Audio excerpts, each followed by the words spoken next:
All right, let's go ahead and do section 6.2. We're just going to continue properties of power series. Remember, a power series is an infinite polynomial. So suppose I have a power series where the coefficients we will call C sub n, and a different power series, the coefficients we will call D sub n. Let's assume they both converge absolutely to f of x and g of x respectively, similarly to how the geometric series converged to the function 1 on 1 minus x for some interval of convergence, which will depend upon the actual function as well. Okay, so under under those assumptions, the power series, the sum of the coefficients times x sub n also converges absolutely to those same two functions. You can add convergent series. You can also add convergent power series. That's all. Similarly to this one, if you take a convergent power series and multiply it by x to the power of any number m, then you can go ahead and distribute across that plus sign. The sigma, remember, is the plus sign. It's important to notice that you can only do that if it converges. If it diverges, this is not a thing that is allowed, nor would it work, right? Infinity, you can't distribute across. So you can distribute across that sigma notation, which then, of course, those powers would add, and now you have x to the power of n plus m, which would also converge to the same thing that you might imagine, x to the m times that function, of course, only on that interval of convergence. Okay, so if h of x is equal to some b times x to the power of m, where m is a positive integer and b is some real number, then you can think about these composition of functions as well. So a composition is allowed in a convergent power series. Not only is it allowed, it will also converge to that composition of functions. Okay, so basically all of the algebra of functions that you know and love still work so long as things are convergent. That's sort of the big picture there. So long as things are convergent, the algebra still holds true. So let's do an example. Suppose that I have some infinite power series where the coefficients I'll call a sub n, and I don't know what those coefficients are, but I do know that this is a power series that has an interval of convergence from -1 to 1. And then I have a different power series that we will call those coefficients b sub n. I don't know what they are, but I also know that its interval of convergence is -2 to 2. A quick reminder about what those are. That just means that not the interval of convergence for the coefficients. The coefficients are just some numbers. It's the interval of convergence for the x values. So we would say for x in the interval from -1 to 1, and then similarly for x in the interval from -2 to 2. Okay, so let's do each of these. I'm going to call that part A, part B, and part C. So part A of this question, find the interval of convergence of that power series where I am adding those two. So the sum of the two, okay? Well, if they both converge, then what is the interval of convergence for the sum of the two? I'm going to kind of do a quick little, maybe even pre-algebra topic here. Let's just draw a number line and visualize what this might look like. Like a good old-fashioned, that's a number line with x values on there. Here is my -1 to +1. That's the interval of convergence for a sub n. And then the interval of convergence for b sub n was -2 to 2. So you can imagine their overlap would be the interval, right? And it really is the overlap. I thought those are the two intervals of convergence. Their overlap is from -1 to 1. So that interval of convergence for part A is really going to be the -1 to 1. Yeah. All right, let's do another one. Okay, so that's just the overlap or their intersection. That's a better way to think about it. Okay, part B, find the interval of convergence of this power series. I've got a little bit of a change. Almost a composition is really what we're looking at here. Let me rewrite that. I'm going to take part B here. I'm actually going to rewrite that power series over here. So I've got the sum from n equals 0 to infinity of a sub n times 2 to the n times x to the n, which I can rewrite when they both have the powers of n. I can rewrite them so they both have the powers of n. Then you can sort of see the composition. Right, and you can see that composition where the 2x is there instead of just an x. And we did know already that the a sub n power series converged. I have to scroll up to remember. There it goes. The a sub n had an interval of convergence. Sorry, you couldn't see that. There you go. The a sub n had an interval of convergence from -1 to 1. But now I have, instead of an x, I have a 2x. So I'm going to rewrite what I have here. This is going to converge for 2x. in the interval from -1 to 1. Another way of saying that is the absolute value of 2x is less than 1. That's the same, that absolute value interval notation goes from positive to negative. Then I can divide both sides by 2, and you get the absolute value of x is less than 1/2. So therefore, the interval of convergence for this particular composition is going to be from -1/2 to 1/2. So sometimes that composition does change the interval of convergence.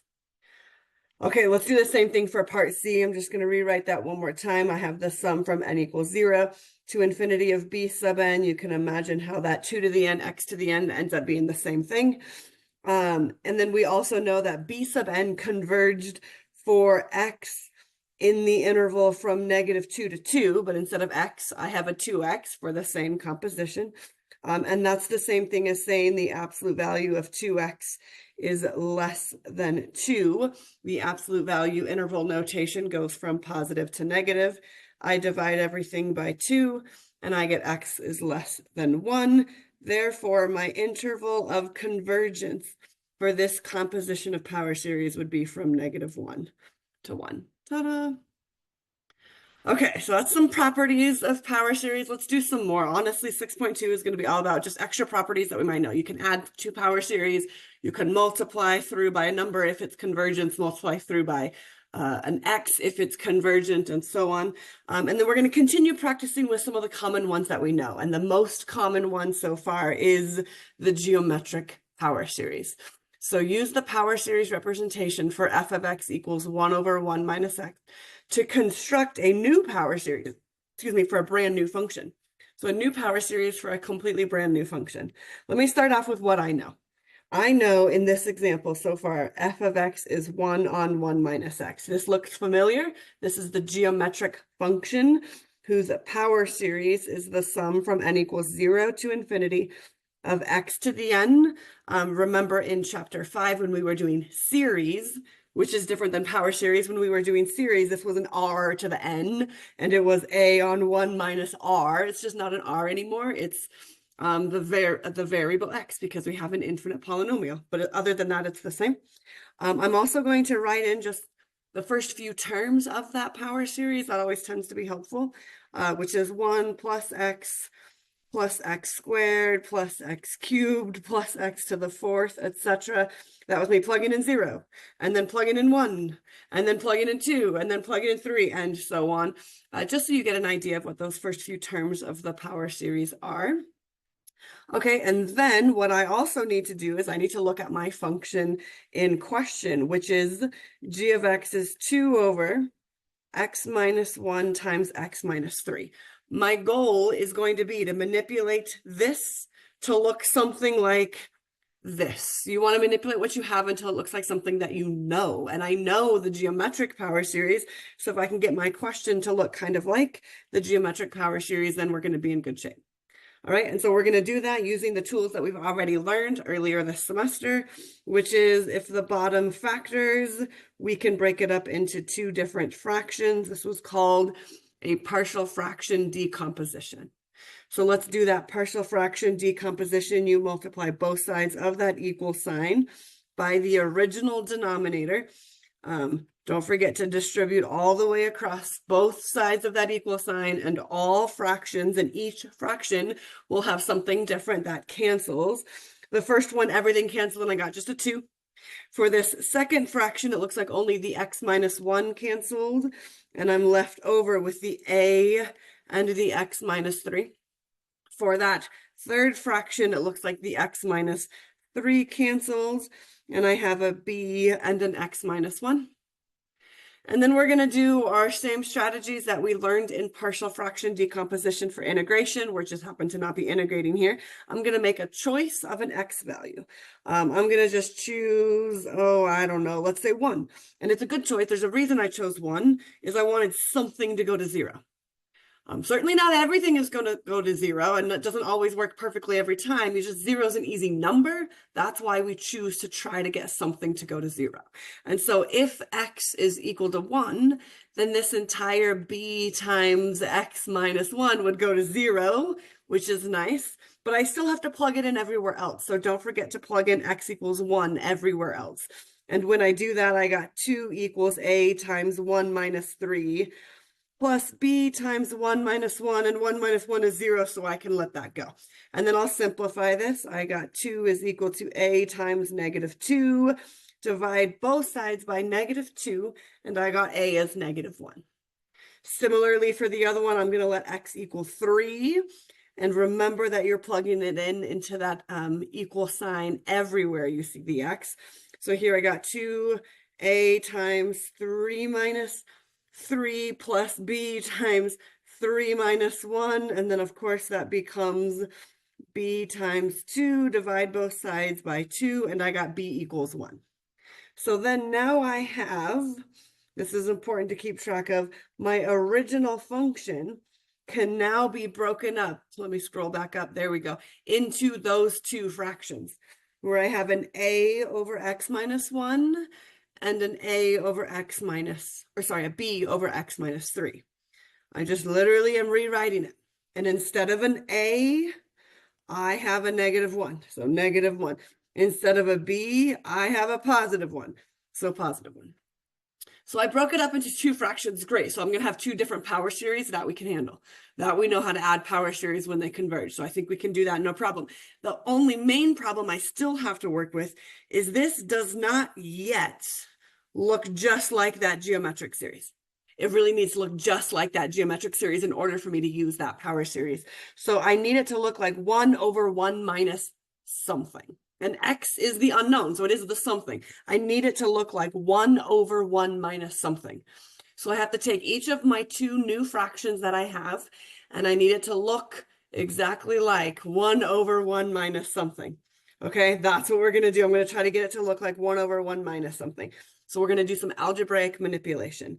Negative 1 over negative 1 plus x plus 1 over negative 3 plus x. Let me make a little note off here to the side of what I want it to look like.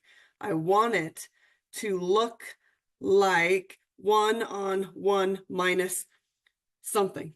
That's what I'm trying to do. Okay, we're going to keep doing this algebraic manipulation. I really need this guy to be a 1. I have to. I need it to be a 1. I need it to match. So I need to get rid of the negative. So I factor out the negative. And that would be left over. When I factor out the negative, you just have to do it to that entire denominator. So that would become now a positive 1 and a negative x. Same thing for this guy. I need that to be a 1. I just do. I need it to match, right? I need it to be a 1. So I'm going to factor out that negative 3. And then factor, remember, is a fancy word for divide. So that's going to come to 1 minus 1/3 x. Right, dividing by 3 is really what I did when I factored that out. And then in this particular case, and everyone is going to be different, but in this case, those negatives happen to cancel. And so I got 1 over 1 minus x, and then plus a negative 1/3 times 1 over 1 minus 1/3 x. I'm doing some algebraic manipulations. I just kind of wrote that as the coefficient off to the side. And now both of those fractions look like the 1 over 1 minus something. Let's remind ourselves why we wanted that. Because 1 on 1 minus x is the power series, the sum from n equals 0 to infinity of x to the n. Remember that that was only true for x, absolute value of x less than 1. This is, I wrote it down again. I recommend you write it down again and again and again and again. The more you write it down, the more likely you are to remember what you are looking for, what your goal is. If you only look at it, it's going to be hard to remember. If you write it down, you're more likely to understand and remember where we're going. So I wrote it down again. Okay, so now that means this first one matches perfect.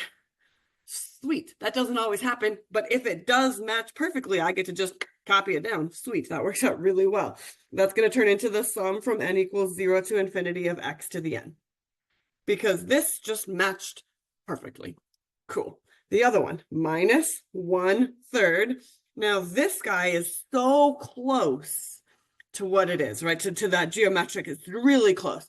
The main difference is instead of an x, I have a 1/3 x. That's the only difference. If I look at these two fractions, the only difference is instead of an x, I have a 1/3 x. which means instead of an x, I should have a 1/3 x. So that power series will turn into the sum from n equals 0 to infinity of 1/3 x to the power of n. And remember that that only works for the absolute value of x less than 1. So let's be really careful with that. And instead of x, each one of them is going to have something different. That first one was the absolute value of x less than 1. This second one was the absolute value of 1/3 x less than 1. And when I multiplied both sides by 3, I got x is less than 3. So I got two different intervals of convergence. And when you're adding them, remember you need to pick the overlap. The overlap, the intersection between those two. So I could draw a number line again if I want, but hopefully you can see that's just -1 to 1. And this is -3 to 3. Which interval do both of them contain? The overlap of both of them. So what that means, if I look at both of those, I really need my interval of convergence.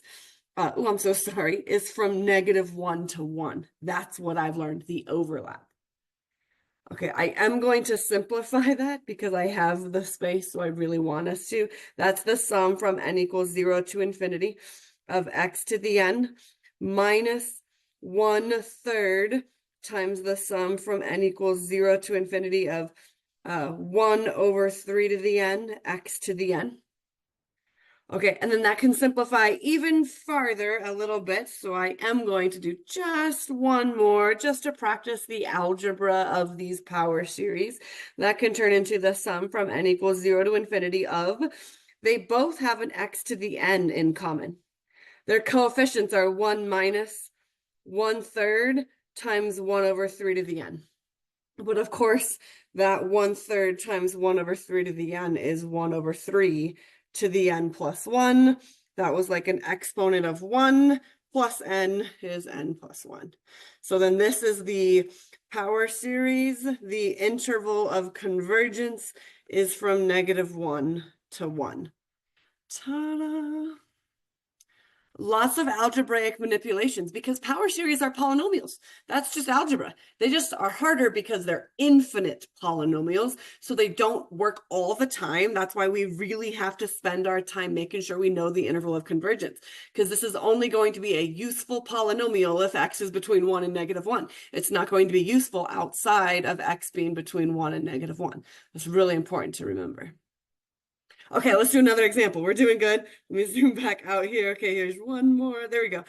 Find a function that is represented by the series, the sum from n equals 0 to infinity of 3 to the n, x to the n, and find its interval of convergence. This is the same question as the one we just did. However, it's backwards. I've given you the power series. I'm asking you to work your way backwards to the function. The previous example, I gave you the function, my g of x, we had g of x, and then we had to work through until I had the power series. Now I have the power series, we're going to work through until I have the function. We could call it g of x, h of x, q of x, the name doesn't matter. So let's see what I have. I've got the sum from n equals 0 to infinity of 3 to the n, x to the n. And remember, it is always worth our time to simplify if we can. When they're both raised to the power of n, remember that just means it's the whole thing, the 3x to the power of n. And then I'm going to, one more time, and I strongly recommend, I want you to do this as well. Write down in your own handwriting the geometric power series formula one more time, because we want to recognize the things that we already know. Okay, so I know that 1 on 1 minus x is the sum from n equals 0 to infinity of x to the n for x between 1 and -1. Okay, that's the geometric power series. We've written it down already twice. Write it down again. The more you do, the better it's going to be for you to remember later on. So this looks just like that, except for instead of an x, I have a 3x, which means I have everything that I need. So that means, let me write that in the same color. My power series is now going to be equal to 1 on 1 minus, instead of an x, I have a 3x. So this is my function. Maybe you want to call it h of x. I don't care. But I need to talk about the interval of convergence. I have the function. So this function has this power series representation, but it doesn't work all the time. Infinite power series don't always work all the time. Their interval of convergence matters. I need the absolute value of x to be less than 1, but instead of x, I had a 3x. So when I divide both sides by 3, I got that my interval of convergence is from negative 1/3, I'm so sorry, to 1/3. Ta-da! A little bit of algebraic manipulation and get it to look like a power series you already know. And geometric was one that we already knew. Let's do another example.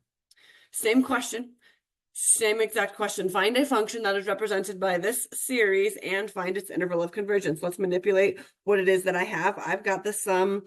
Let me simplify this. There we go. I have the sum from n equals 1 to infinity of 3 to the n, x to the n, which is the sum from n equals 1 to infinity of 3x to the n. And one more time, let's write down that geometric series. 1 on 1 minus x is the sum from n equals 0 to infinity of x to the n, and that only works for the absolute value of x less than 1. The more we have it written down, the more likely we are to remember it. So just have it written down, have it in front of you, and then write it down again for every single problem until you get used to manipulating what I have to get it to look like this. One more time, I also want to write down something else that we learned way long ago in chapter 5. So still in this unit though, so hopefully it's fresh in your memory. And that was that the sum from n equals 0 to infinity of a times r to the n was a on 1 minus r if the absolute value of, instead of x, it was r, is less than 1. That was when we were doing a geometric series. So this one is a geometric series. This one is a geometric power series. Those are different vocabulary words. But when it was a geometric series, it was like just a bunch of numbers, right? And we had to figure out if it converged or diverged, and if your ratio was less than 1, it converged, and it converged to a on 1 minus r. What was really, really, really important is that a, if you remember from geometric series, was the first term of the series. So a is the first term of your series. This is why it's so important. This looks just like geometric, except for I'm not starting at n equals 0, so it's not perfect. So I have to go back and use that a on 1 minus r, and then we'll have everything we need. So this is going to be a on 1 minus 3x, where a is the first term in the series.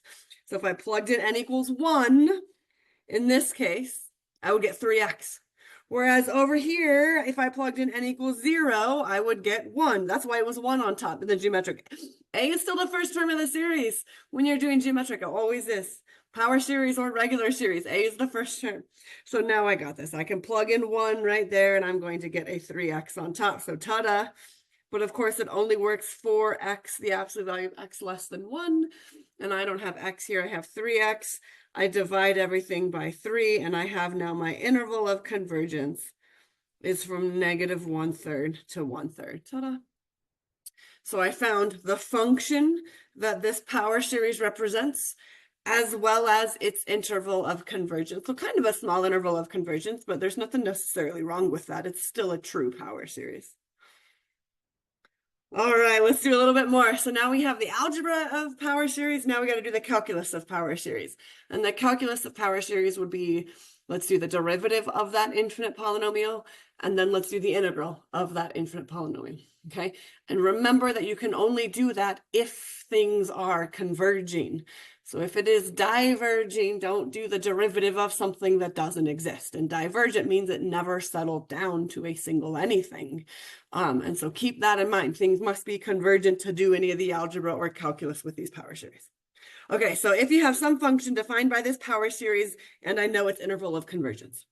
Okay, so then I'm only going to work on its interval of convergence. All right, and if it does have an interval of convergence, then it's continuous, and that's because polynomials are continuous, and a power series is a polynomial. So there we go. And then the other one is you can take the derivative or integral term by term, and it will work the same way calculus has always worked. That's what number 2 here says. The long sentence to say calculus still works when things are convergent. Don't forget your plus C when you do an antiderivative. Let's practice, okay? So there's not a whole lot to think about that's new. The whole lot to think about is remember derivatives, remember integrals. I bet we do. We just have to practice. Let me do one at a time. I'll start off with the derivative, and then we'll do an antiderivative after. There's always going to be a little bit of tricks along the way, so sometimes taking a derivative will be very easy. Sometimes that plus c in the integral will be kind of confusing. So you really have to maybe just pause and take your time. It's probably not always going to be as fast as it was in Calc 1, so keep that in mind. All right, let's do this one, part A. My function is 1 on 1 minus x. Okay, for me, when I do derivatives, I like to think of that as 1 minus x to the negative 1. I'm not a big fan of quotient rules, so if I rewrite it with a negative exponent, then I can do chain rule. It's faster. Fine. If you chose quotient rule, you would be fine. But don't just do a derivative right away. Make sure you write both sides of the equal sign, because whatever you do to one, you'll have to do to the other. So we'll do the derivative of both sides of the equal sign. So this is what I mean. I'm going to write down the sum from k equals 0 to infinity. I'm just choosing the letter k instead of the letter n. You can use any letter you like, of x to the power of k. And don't just write that one, write the other side as well. There are like 3 sides to this equal sign. I like to always write down a whole bunch of the actual polynomial itself. The reason why this is so important is because if you look at those are easy derivatives. So let your derivatives be easier. Make sure you have those written down. That'll be a lot easier to take the derivative of it. Okay, and then also the interval of convergence, which in this case is from -1 to 1. Okay, so then I'm just going to take the derivative, and I'm going to write this next part down in a different color because I want you to notice that it's first wrote the equal sign down, then I'm doing the derivative of both sides of the equal sign. In this case, it happens to be all 3. So on the very, very left side, the derivative would be I bring the negative down, I subtract 1 from the power, and then don't forget to multiply by the derivative of the inside. That was the chain rule. So I ended up with those negatives canceling, and I ended up with, if you want to rewrite it as a fraction, you certainly can. It's 1 over 1 minus x squared. Calc 1 style. Okay, don't forget to take the derivative of all 3 sides. I started on the left. Now I'm actually going to, just for fun, start on the right, finish on the right side. I'll do the middle later, one thing at a time. The derivative of 1 is 0. We're doing a derivative. The derivative of x is 1. We're doing a derivative. The derivative of x squared is 2x, and the derivative of x cubed is 3x squared, and then the derivative of x to the 4th is 4x cubed. Don't forget the dot, dot, dot. That's really important because otherwise it's not true. This has to be an infinite polynomial. Okay, cool. Okay, so that was a pretty easy derivative for sure. That was just Calc 1. Now let's do the Calc 2 stuff. I just want you to see how this notation still works. I'm going to do the derivative of an infinite polynomial this way. The sum from k equals 0 to infinity. This is x to the power of k. I'm taking the derivative with respect to x, so k is just a number. So I really do get to do the derivative the way you might think. Bring the k down, subtract 1 from the power. Yeah, you really do get to bring the k down, subtract 1 from the power. There is a problem that we have to fix right now. This is important. So make sure that you have your eraser handy because we're going to erase the part right here that is wrong.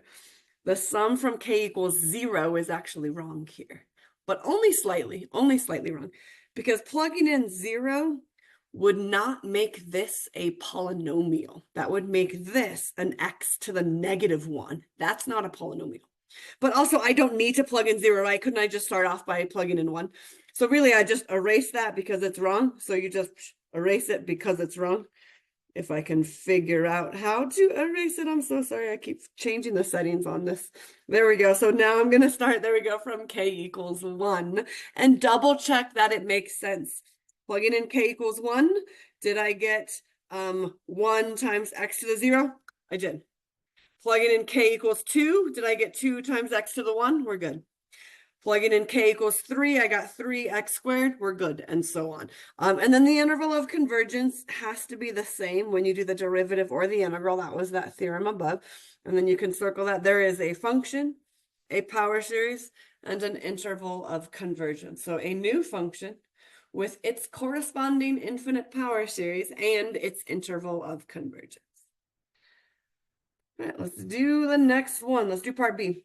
Do the same thing, but just do an antiderivative. So literally the same thing. So I'm going to do that. I have 1 over 1 minus x, which is the sum from k equals 0 to infinity of x to the k, which is 1 plus x squared plus x cubed plus x to the fourth, and so on. And the interval of convergence is very important, so it only works for x between 1 and -1.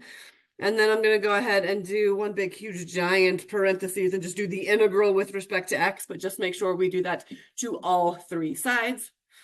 And then we'll simplify and see what happens. It really is going to be just an antiderivative. It's kind of as obvious as you think. So negative ln of 1 minus x. When it's linear on the bottom, I get the ln. The negative came from dividing by that constant multiple equals. On the other side, on the right side, you can just do that antiderivative x plus x squared over 2 plus x cubed over 3 plus x to the fourth over 4 plus x to the 5 over 5, etc. You can also do that with that sigma notation. So the sum from k equals 0 to infinity, you add 1 to the power, divide by the new power. It really is just like that. The interval of convergence are still going to be for x between 1 and -1. Ta-da. Ta-da. There was this plus c, though. Let's just think about that plus c for a second. Just think about that plus c. I'm going to erase it here in a second, and you're going to see why, but let me think about it. I'm going to think about a really easy number to plug in. Yeah, 0 is literally what I'm going to do. I'm going to plug in x equals 0 right here. If I plugged in x equals 0, on the right-hand side, this would be 0 plus a constant. So on the right-hand side, I got a constant. On the left-hand side, if I plugged in 0, I would get ln of 1. ln of 1 is 0. So I would get 0 equals a constant. So my constant is 0. Cool, but it's good to check. That would not have been the case if this was a tangent. So it's good to check. All right, so again, we have a new function, a new power series, and its interval of convergence. Cool. Let's do another one. Let's do another one, kind of the same idea. Find a power series representation for the following functions and using differentiation or integration of what you already know. And one of the main things that we already know is that geometric series. So we already know, not only do I already know what the geometric series is, I also already knew what the derivative was. The derivative was, just on the previous page, was 1 over 1 minus x squared, was the sum from k equals 1 to infinity of kx to the k minus 1. I'm just going to scroll back up so you can see I really truly just copied down my answer from the previous example. I'm just copying that down so I have it in front of me so I can use that when I'm studying here. Okay, so I just copied that down. And does this function look just like that? Yeah, just has an extra 2. That's it. And so that means I'm going to have an extra 2. So that means this is going to become the sum from k equals 1 to infinity of 2 times kx to the k minus 1, and its interval of convergence was the absolute value of x is less than 1. Ta-da! So the absolute value of x less than 1. Ta-da! Now this is correct, except for, this is a little bit problematic. What if, and I know this question didn't ask, but what if it shows up on your homework or on a test or something on a quiz? What if I wanted you to rewrite that so that the starting index is at 0? And the reason why that's actually going to show up a lot is because we're going to have times where I have to compare 2 different power series at the same time. And if their starting values are not the same, it will be nearly impossible to compare them. So we need to be able to have a way to manipulate the starting values. So I'm going to do that. And this has been a while since we've done that. So here's a good reminder. If I want the index to go down by 1, then everything else has to go up by 1. We balance the equation. So I'm going to do that. So 2, let's keep the color, I suppose. 2 times k plus 1 x to the k plus 1 minus 1, just k. Now the interval of convergence is not changed, right? And you just rewrote it is all. When the index goes down by 1, everything else went up by 1. Those two are exactly the same. It's just being able to manipulate that index so that you could compare possibly in the future. Ta-da! Let's do another one. Let's do another one. So now we're on to one called tangent inverse. I'm going to start off, this one's going to be a little bit harder because we haven't seen a tangent one so far for a power series. So I'm going to write out, first of all, what it is that I already know. There's something quite simple that I already know, and that's the 1 on 1 minus x. Let me start with that. I know that 1 on 1 minus x is the sum from I suppose I could do n or k, it doesn't matter. The sum from k equals 0 to infinity of x to the power of k, and that only works for my interval of convergence from -1 to 1. Okay, just wrote it down again. This should have been like the fourth, fifth time we've written it down already today. Write it down that many times. This is how you're going to remember it. I'm going to manipulate it to look kind of like a tangent inverse. So bear with me. I'm going to rewrite this as 1 over 1 minus a negative x. So this is not, these two are not equal, by the way. I know they are not equal.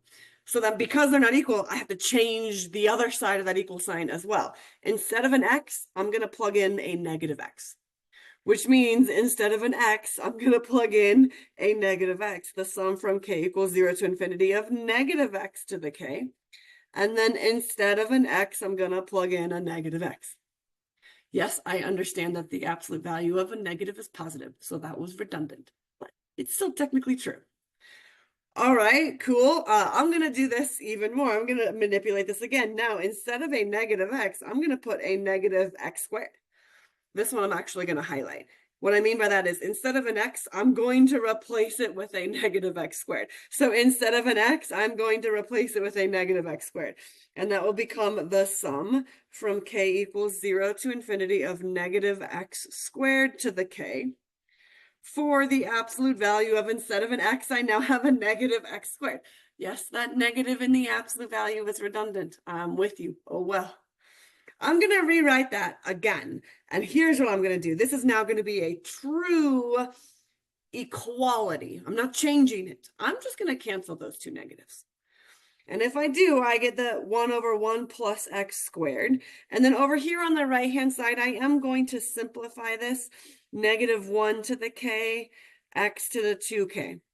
This one, all I did from here to here is I just cancel the negatives. Nothing too fancy about that, just cancel the negatives. And then -1 to the power of k, this just tells me it's an alternating series. Cool, we've had plenty of alternating series. That's worthwhile to notice, I suppose.